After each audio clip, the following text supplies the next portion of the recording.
last week, 2 taon kami magkakasama, magkaibigan. Malakas to.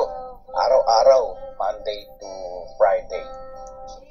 Nililinis niya ang LA Fitness. Nagtatrabaho siya dito. Malakas siya. 62 years old. Sa araw-araw na nakikita ko siya Monday to Friday, talagang masipag. Di ba? Pero ang napansin ko sa kanya, hindi siya masyadong kumakain ng marami. At ayon sa kanya, hindi siya nagpupunta sa doktor kasi nangihinayang daw siya sa mga co-payment at hindi niya kaya.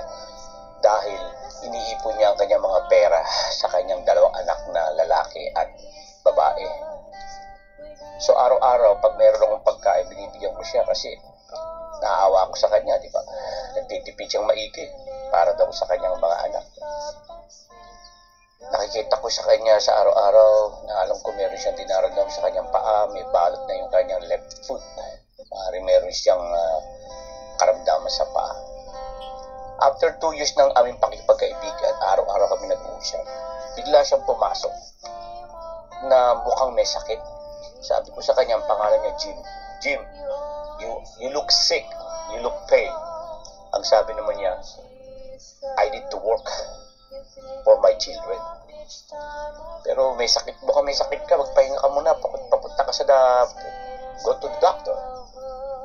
Hanggang sa huli namin pagkikita ay Monday, May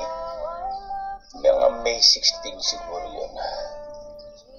At hindi ko na siya nakita, tinawagan ko siya phone, nabalitaan ko na may sakit daw, dinala raw sa ospital. So tinawagan ko siya, hindi siya sumasagot.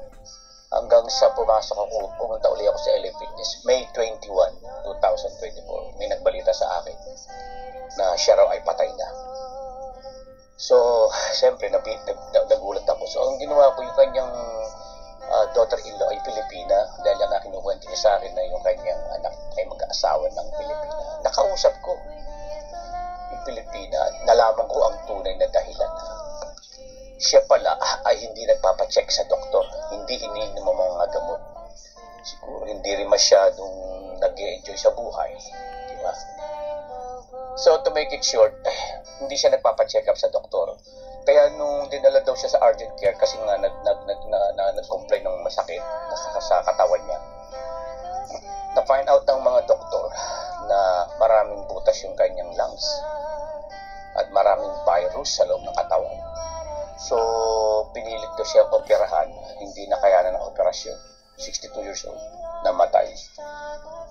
So, ang solution, kaya nagbigay sa akin ng inspirasyon na mag-quit na sa isang araw ng aking buhay, Sunday, at mayari sa susunod Saturday na rin. Nandito ko na-realize na sa anumang segundo, pwede tayo mawala sa mundo nito. Di po ba? Kaya dapat talaga na-enjoy natin ang ating buhay. Ibahagi natin ang ating pagmamahal at mga kayamanan. Kung marami tayong kayamanan, kahit konti, ibahagi natin sa ating mga mahal sa buhay, mga tao. Yun ngayon ang aking misyon na ginagawa, na tumulong sa maraming tao, mga kamag-anak, mga pamilya, at ganoon din dun sa Church of Christ na inaanipan ko. Kaya talagang there is no sure into this world. The surest into this world is death. Enjoy life today. Yesterday's gone, tomorrow may never come. In Jesus' name, amen.